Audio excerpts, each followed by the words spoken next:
In 2002, two British climbers set out to discover just how hard that was. Where's that again? Again.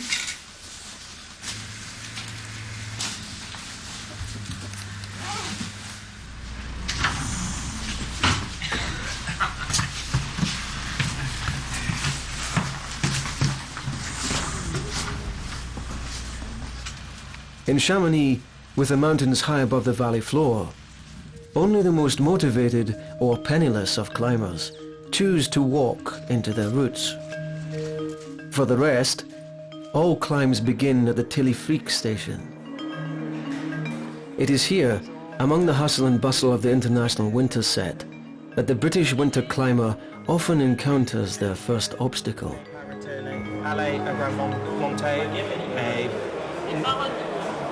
Nous sommes grimpeurs, escalade à deux. Alors, vous êtes combien de personnes? Une, trois. Trois altogether. Il y a deux éléphants. Oui. Vous descendez comment? We go to the Drew and then descend. And une returner. Merci. Alors ça, c'est marqué aller, retour. Oui. Merci, madame. With tickets bought, all that's left to do is stand and wait among the impatient skiers and boarders. It says there's almost no wind up there, which is good. Hell horse shit. What's in here, little man? At the beginning of any route, there is always anxiety. For some, this is expressed in a concern about weather conditions. For others, it is a chance to try their hand at magic. Look up here.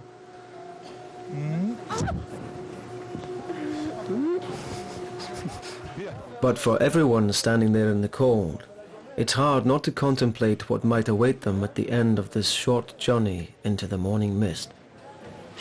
This was not the first time Andy and Ian had made the journey to the Drew. 1 week previously, they had attempted the Lafay route, making good progress in stable weather over 4 days. Just climbing around these rock boots using my sacks, very impressive. The climbing had been difficult, linking ice and rock features on the wall. So you're changing into your crampons because it's getting icy? Yeah. They struggled to relate the features to the topo, and were unable to locate Jean-Christophe's original bolts. You're an ice Jedi. Drawing upon their tenacity and initiative, they forced their own line. But on the 4th day, with darkness closing in, disaster struck. We had like a total disaster. We were at the halfway ledge on the route, and the bags with most of our stuff ripped off the bottom of one of our other haul bags and fell about 300 metres onto the glacier. So we left the bag that we had up there, the gear we had up there, and we got down as fast as possible because it had our sleeping bags in it and everything. And now we're down on the glacier, and we found the portal edge also fell off. We had to sleep in up there, and that's totally knackered. So basically, We're shafted. We're shafted really. We don't know what to do now. We're just sort of sat here, feeling pretty despondent really. Like put in so much effort, like 3 days to climb up to that point, and then for such a stupid thing as something to rip. A key piece of equipment essential to tackling a route of this nature is the portal edge, a collapsible room with a view suspended each night above the void. We tried to mend it because one of the bits where it goes in is like all bent. I had a peg like hammering it so it was all straight again. After a while it was fitting. Like, oh great, it's working now. And then we got the other end. It was all totally smashed in. So never mind. Yeah. But at least it wasn't one of ours falling off.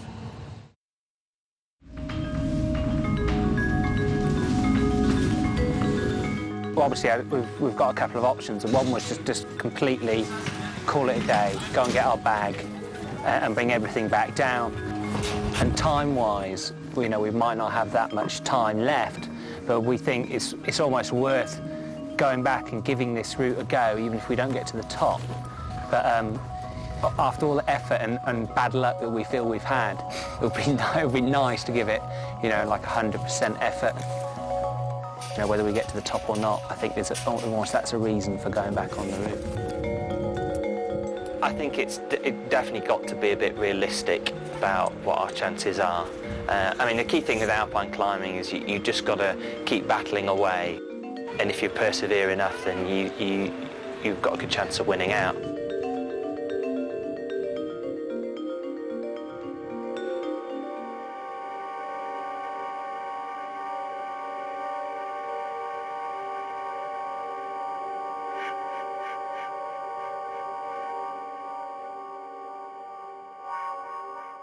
Here we are in the crevasse of doom. This is what climbing's all about. Crossing a glacial field with snow bridges, hidden crevasses and unstable towers of ice. Moving across this type of terrain through deep snow is hard enough, but with the added burden of in excess of 100 pounds of climbing equipment, the strain is quick to show. Watch us, Andy. Watch us here. This is... I'm in this crevasse.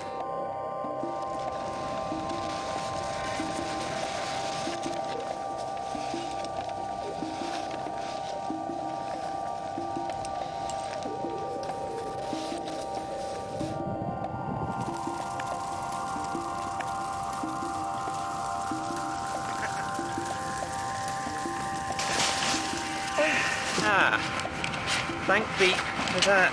So here we are, at the bottom of the hardest route in the Alps. The most beautiful route in the Alps. C'est fantastique. C'est fantastique. Oh. Time to rid myself of the beast of burden.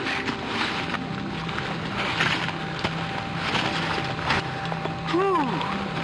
How much gear do you reckon we got here? 200 pounds. Quarter of a ton? Quarter of a ton, yeah. Quarter of a ton. Hopefully we've dropped most of it by the time we get to the top. So what does it feel like to be finally below the hardest route in the Alps then? The hardest route in the Alps? Well, I'm not sure whether it is, but it's definitely a relief to have got everything in. And probably could actually be the crux of the route we've just done, yeah. Dragging all the gear in. So hopefully from now on it's going to be a lot of pure enjoyment. Once across the glacier, all that is left to do is to climb back up their fixed ropes. But with storm clouds gathering, Ian and Andy are forced to abandon plans to return to their high point and instead find shelter within the boulders beneath the face. This is winter alpine climbing. What do you reckon the plan is today, Andy? Have a drink, have some breakfast. Maybe continental breakfast. Continental? Yeah. Nice, you mean there's not much in it? Yeah. Very expensive.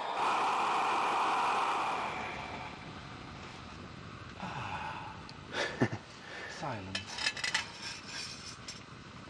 All I have to do is cook.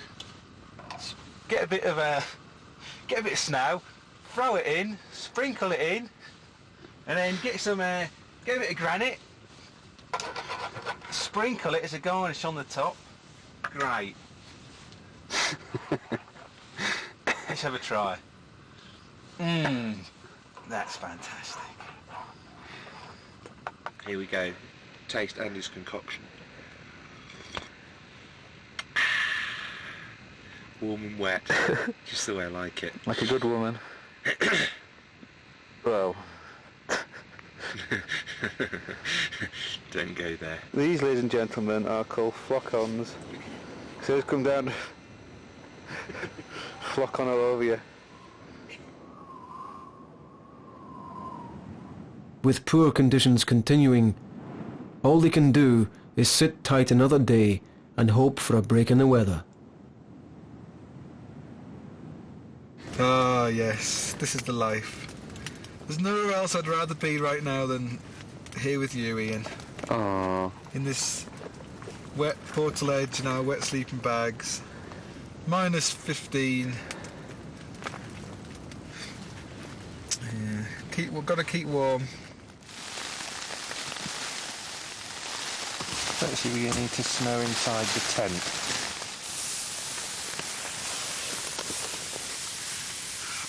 I went to bed last night and it started snowing, and then the wind started howling and howling, and basically the whole ledge was all night long, and the snow was pouring, was blowing upwards through the bottom of the portal ledge, and we were just so tired that we just zipped our sleeping bags off and went to sleep. Well, sort of went to sleep. The snow continues to fall. They're both aware of the need to make progress. They need at least 8 days to complete the route. The window of opportunity is closing. You know, we're going to compose a musical later on. It's a little song for you. Something for us to do, really. And listen to some music, read our books, masturbate, basically do what most people do at home, really. In the middle of the afternoon, Andy decides to go it alone. That was so difficult. With no good weather in sight, and the temperature way below freezing, he decides that he should attempt to climb the next pitch, even though he's not quite sure where that may be. So hopefully today I'm going to climb this bit here.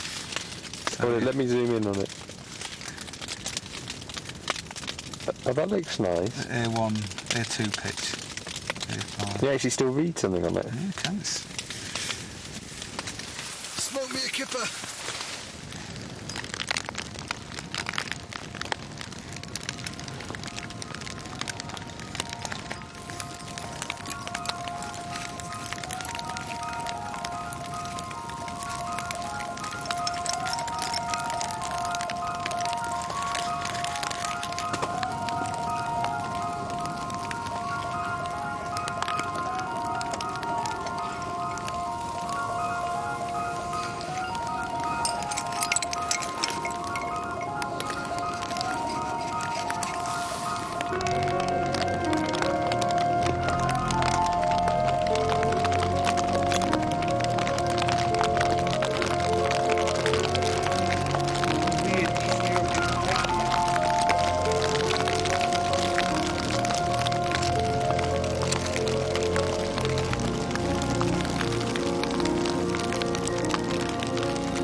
Welcome back. Our little private kingdom. Somewhere in there's Andy.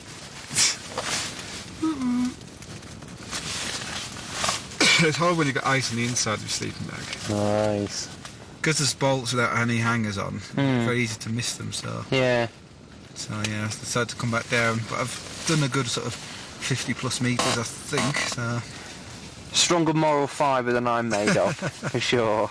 Very impressive. I would have stayed here if I'd had the option as well. Well, you did, Andy. Oh yeah.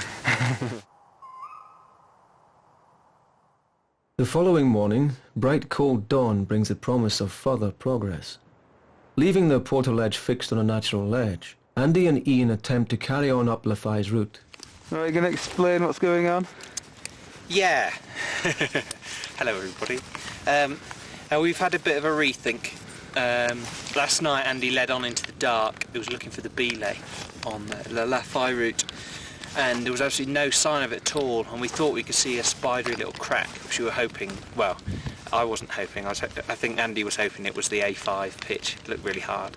But there was no way that we could get across to there, and so today we've done a 60 metre plus pitch that Andy led. And so we've ended up in a position where we've got a decision to make. Either we can spend all day swinging around on the road trying to find this Lafay route, or we can carry on up and basically do a new route and find out, just find a natural way of up the rock, which is definitely the most attractive thing for me.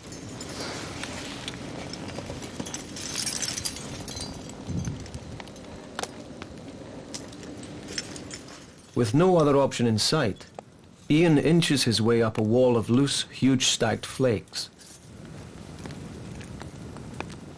The sun says hot, the love said not.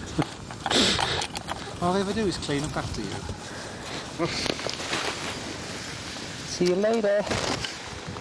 With only one pitch completed, both climbers abseil back down to their portal edge, 100 meters below.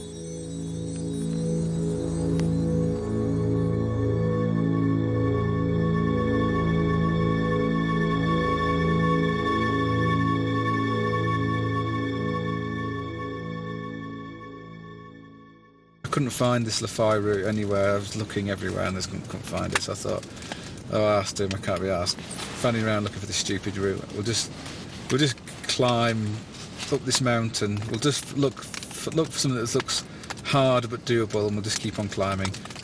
So we got to this big snow ledge, and Ian comes up, didn't you, Ian? And Ian sets off up some real dodginess with big loose stacked flakes, which sounded a bit worrying to me, but he didn't seem to think they were too bad.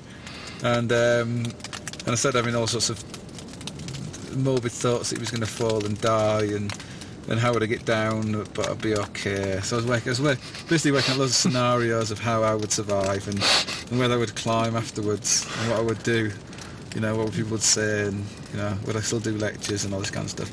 But he didn't die, and but he ended up sort of swinging across this wall of some really dodgy gear, like a really bad peg and a really bad piece of flake. And someone managed to find Lafay's belay somewhere on this wall.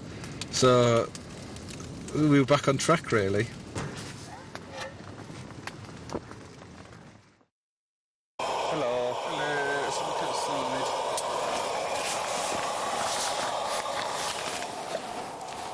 Wow. The amazing dawn. You just see Chamonix down there.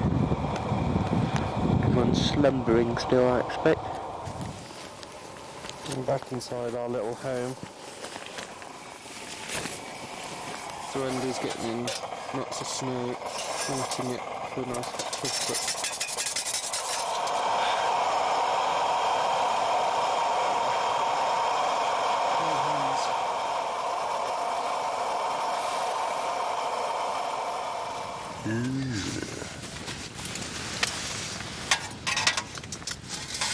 That wasn't very wise. They've been told to expect a visit from a helicopter sometime that afternoon. Tastes better in a way. Buoyed up by this news, morale is high, with the prospect of a change of company, no matter how fleeting. Milk powder. Yeah, I don't know why. Mine did.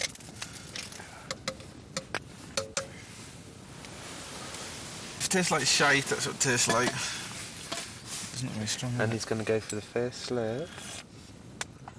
Just that way. That's okay. Better than now. Better than a swig out the piss bottle. What are you having? Ha ha. Only the crumbliest, flakiest chocolate. Do I look more Russian that way? Not really. See your eyes a bit. Okay. Hello. My name is Andrei. I am the Russian climber from the Russian climbing team. We are on this wall, the Lafay route on the Drou. We want to do new route, but we cannot find one. We have to do the hardest route instead, but never mind. So what are we doing today? Good question. What are we doing today? This is our big day, actually. So Andy's getting all his makeup on and things, ready to perform. We're going to haul all our gear up to our high point, 2 pitches up, and then probably do about 7 or 8 pitches after that, I would have thought. Well, maybe 1 or 2. But we're going to make it quite a long way up the wall today, so that's good. A whole bag. The offending strap missing.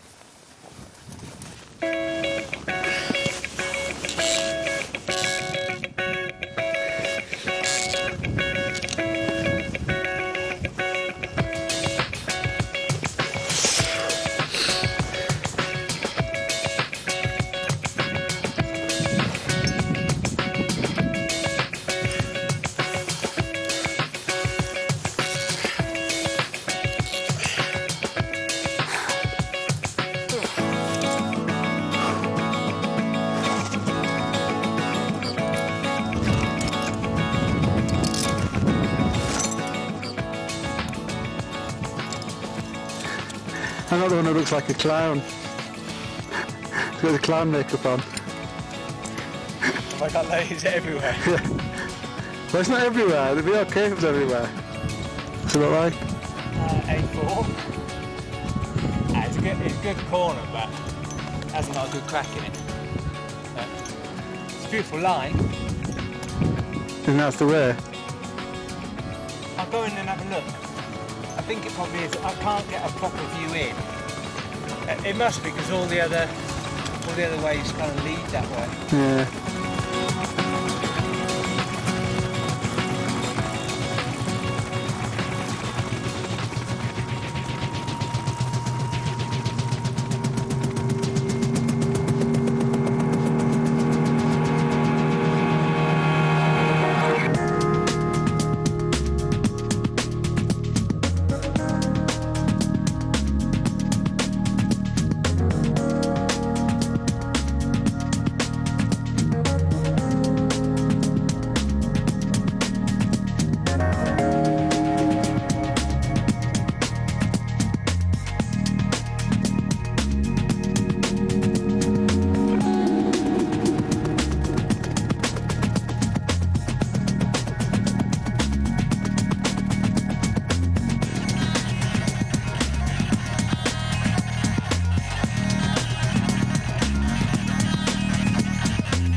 Just took a bit of a lob.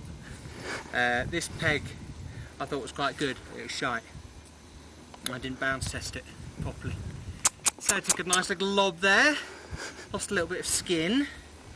But, Fall number one. fall number one. Hopefully the last. Yeah. Quite exciting. Oh well, nice to save. Right, gotta get up. Okay, we're back in the portaledge after quite an exciting day. You're looking at my hands after a little fall I took.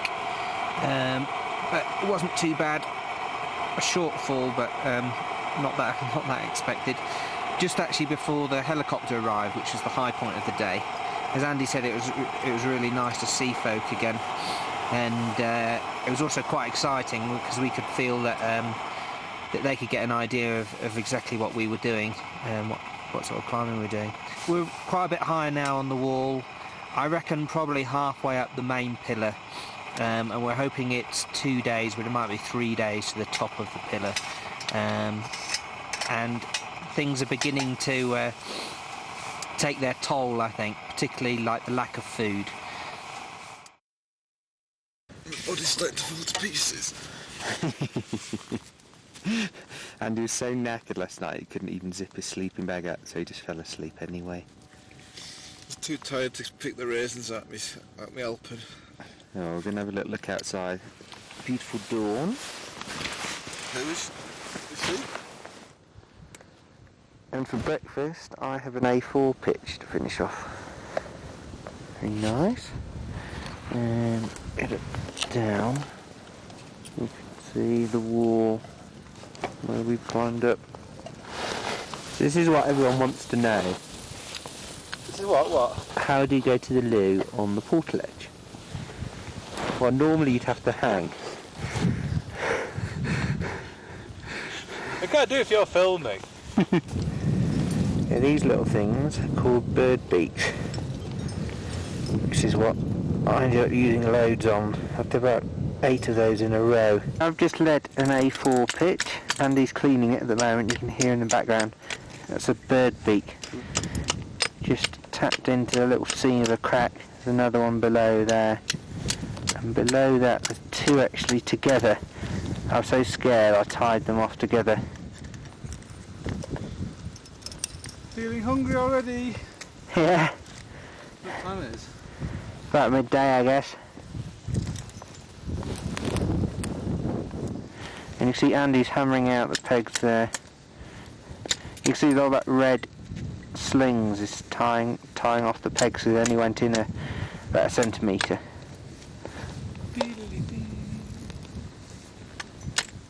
Looks easy. There one. So this is one of the most important things of a good climbing team, is your support and respect for each other. Okay, Andy, bashing away. I'll get the pegs out. Come on, you mother. Eat it, eat it. You want a piece of meat?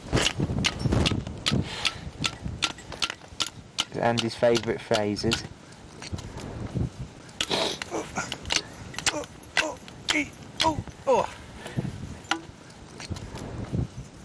If you fall, you die. 84. What a man. That's 2 bits to get out.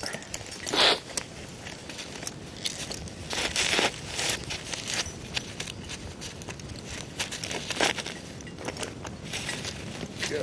Come on, you little beauty.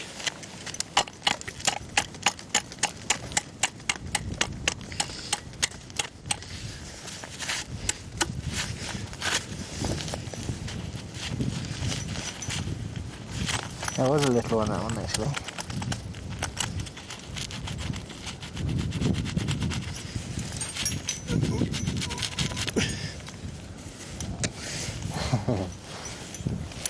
Nice job! Woo. That is goo, or monkey cum. Very easy to get down. About 100 calories, 80 calories I think. A couple of sweets of water, and powered up for about another 15 minutes. Anyway, now it's our lunch basically, a couple of those. We'll start to pass Andy these things, which are copper heads, tiny little bits of copper on the end of wire that you squash into the rock. Ah, not very good.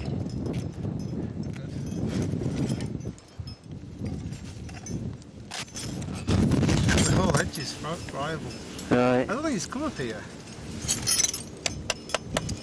You can hear how hollow that is.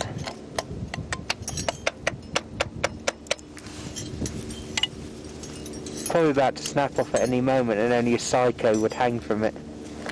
Luckily, Andy's a psycho. Fucking thing, sort of frozen.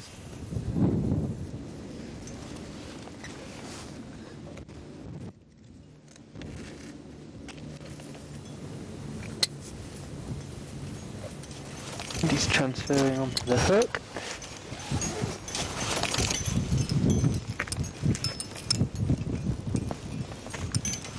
A delicate climbing.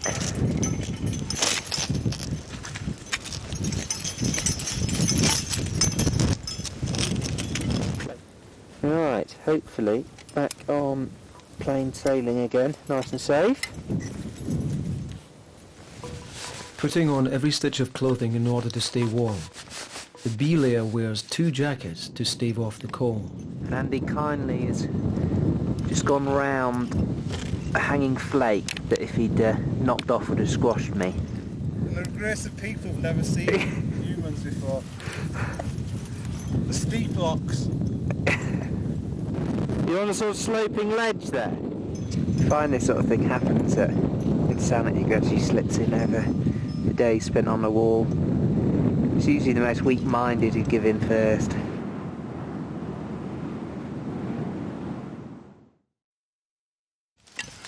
The following morning, Andy reascends his rope to the high point in order to haul up the gear. Ian struggles to disassemble the portaledge. Even a simple task is difficult. Chaos on the wall. Seems to be an ice patch where you were, actually. Feel like you're in. Big wet.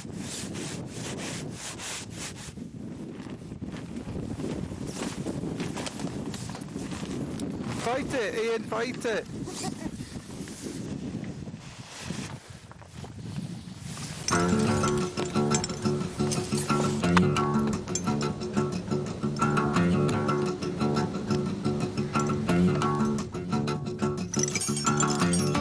Using a belay anchor as leverage, Andy tries to swing back onto the Lafay route.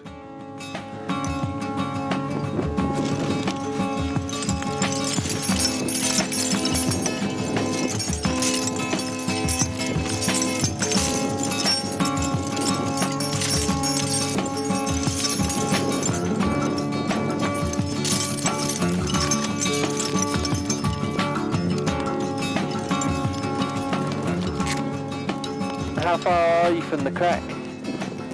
The ways?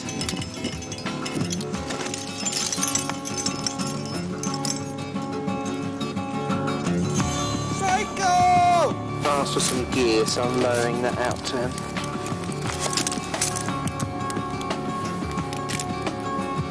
In the haul at it.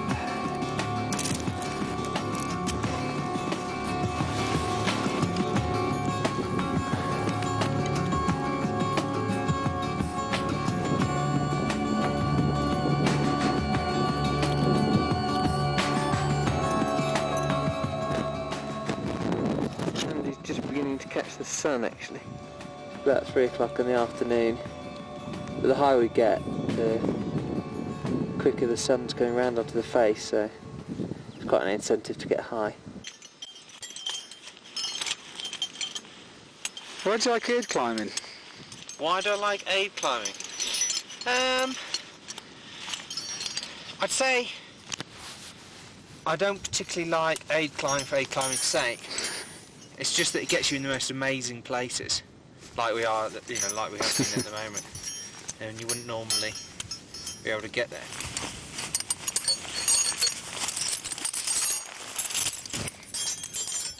Is it because you like to hurt the rock? I will want to hurt the rock. I like the rock. You just fall straight out.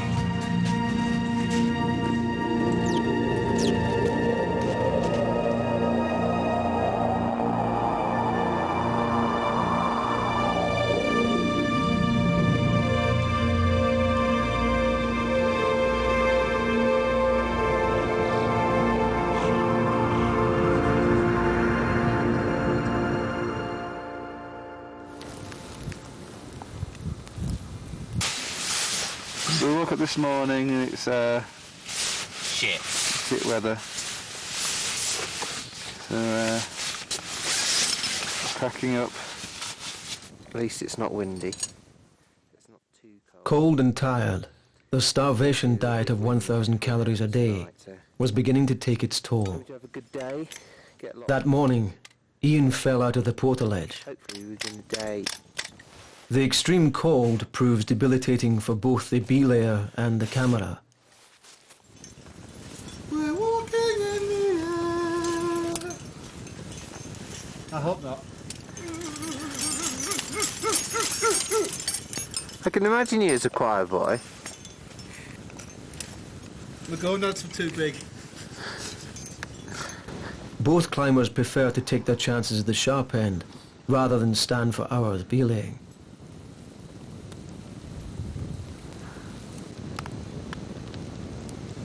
Unable to retreat at this point, and with worse weather forecast, all they can do is climb on.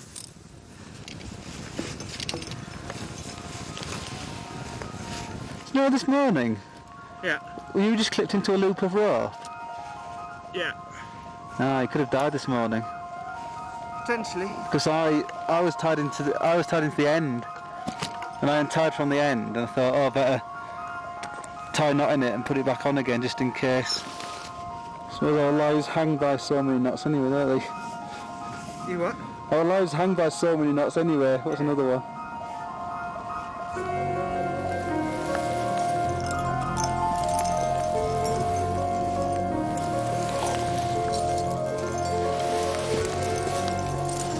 Okay, there's an erect and a ledge round there.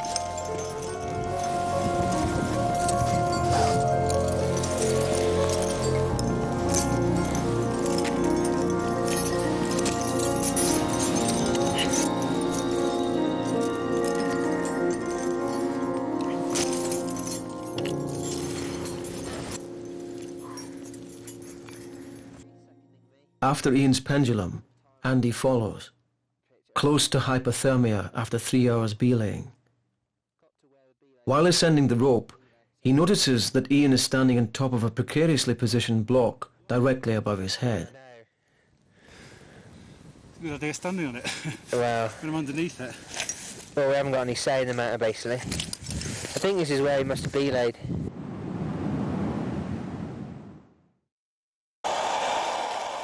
As the desire to finish the route grows, so does their obsession with food. The highlight of the day is a luxurious packet of peanuts, divvying them out as if each one was a diamond.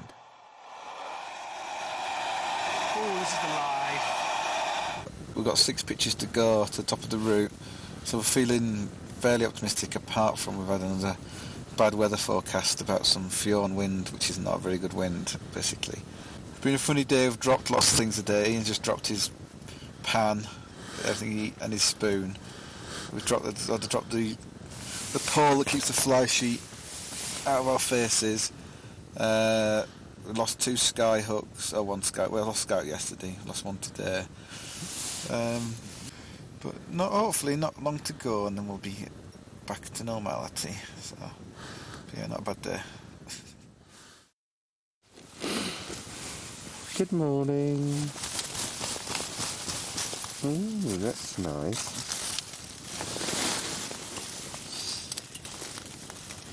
So the inside of our portalite is coated in ice. It's like sleeping inside the skin of the singing detective. These are my 2 photos. There's Ewan. That's your son? Yeah, who's about, I don't know, 6 months old. Mm-hmm. I can never remember. It keeps changing. And his daughter, Ella. Oh, yeah. Who's 3. Eating. Eating. Just like a Kirkpatrick. Yeah. Eating and smiling. Yeah, keep me going. Have a look at those every day. Remind me to be careful. After 9 days on the wall, Ian becomes increasingly worried about frostbite, taking to massaging his feet at each belay to relieve the symptoms. Considerate of his partner's needs, Andy graciously allows Ian to put his feet onto his stomach each night, in an attempt to defrost them. Not much to say. Do you ever have children? I'll have to stop recording. This is Andy on the A4 Plus pitch, should be the final hardest pitch, taking a photograph of me. And I just spent half an hour massaging my feet to stop getting frostbite, so they went completely numb. So I don't know whether it's looking a bit sunny. There was a vague glimmer of sunshine. Jean-Christophe Lafay's route terminates several pitches below the summit of the Dreux. Out of food, with at least 1 day's climbing required to reach the top, Andy and Ian are faced with the dilemma of whether to press on despite their exhaustion or go down.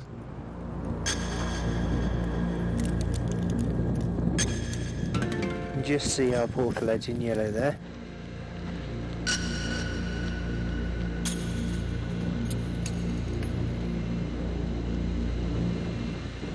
And he's quite high up there on the A4 Plus. the hardest climbing we've done so far on the route.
So I found these from the top.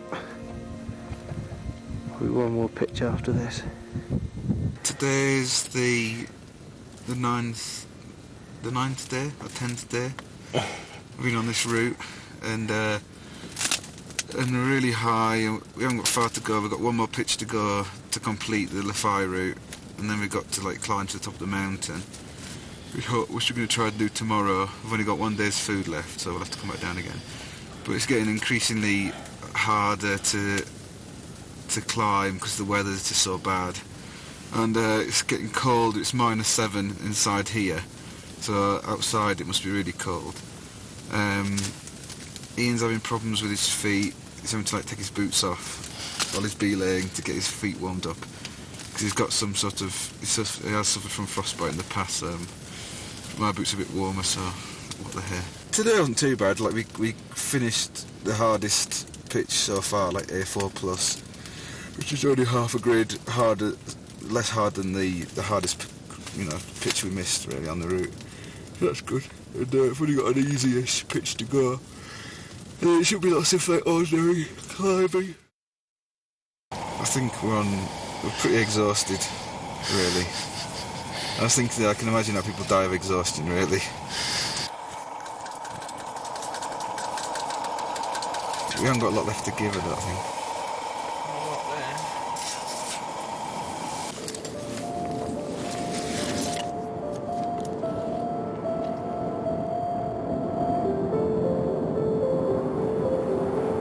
With one pitch to go until the top of the Lafay route, Ian sets off.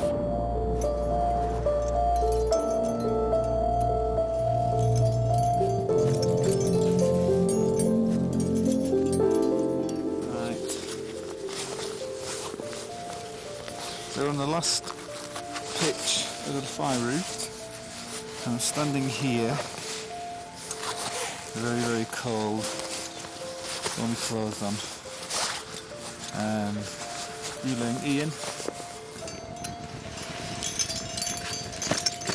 Basically, feet are freezing, the hands are freezing. We had about 5 spoonfuls of couscous last night with some cheese on it. It isn't very conducive to good circulation. But I know if we don't go to the top, we'll regret it. Well, I've been to the top before, so I can say I've been already. But I don't know, maybe when the sun comes round and I get moving and I'm not standing here, it might change my view. But a hard route, long 10 days. This route's a long time to be in the cold, and you probably get worn down. We've been on this route, it sort of reminded me, maybe this is my ambition, to climb this route.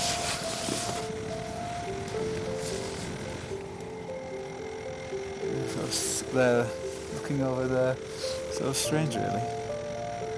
And sort of, the weird thing about this route is, it made me realise all the experience I've gained in so many different things, from climbing the Alps, climbing in Yosemite, climbing in Patagonia, sort of the mental, the physical experience required to climb this route.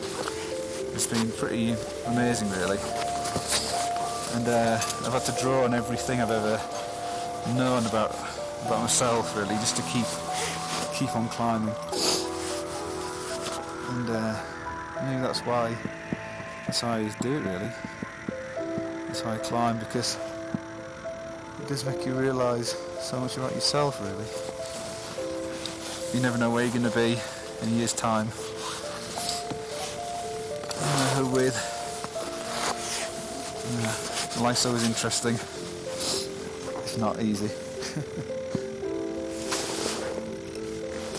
Ian's about 20 feet to go, and then that's this route over with, really. Most of all, when over here, I really miss being down there, really.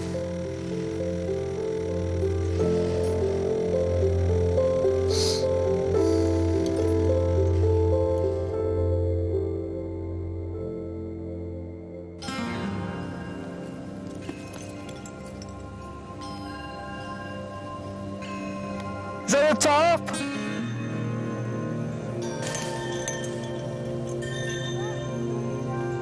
Well done!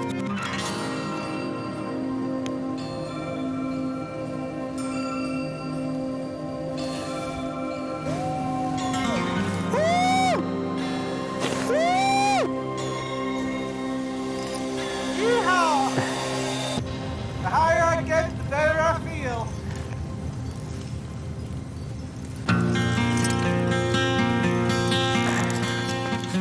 Now when it's sunshine.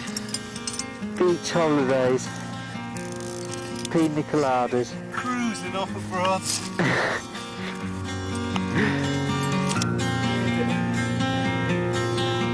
Staying to it Who too. thought it?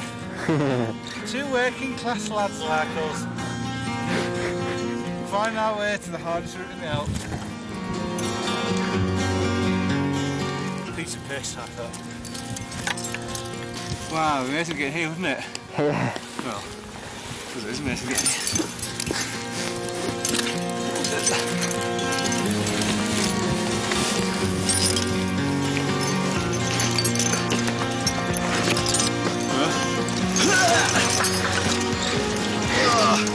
Awesome effort.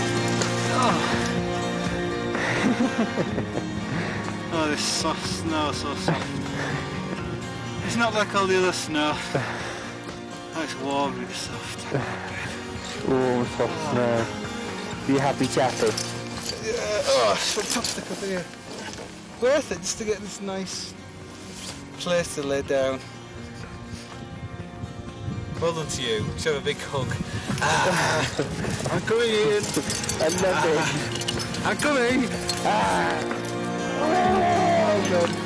Pair of numpties. Yeah, you gotta be. Something like that. Finally. So this is our little summit, I guess.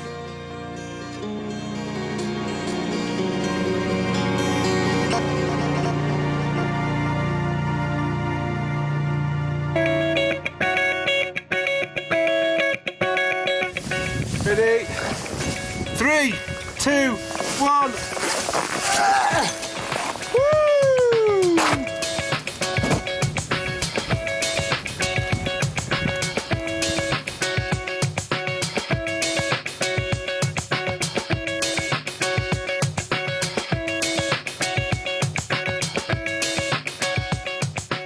We basically missed the last train, so we've got to walk down Chamonix, which I must admit about sums up this route, really.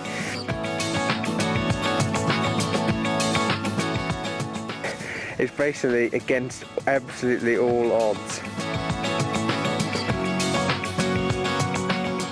Port ledges going flying off bags.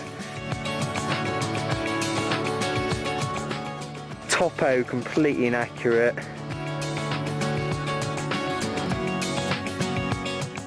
On the 26-pitch route, 13 pitches were common with the line climbed by Lafay, 2 were close, and 11 were new variants.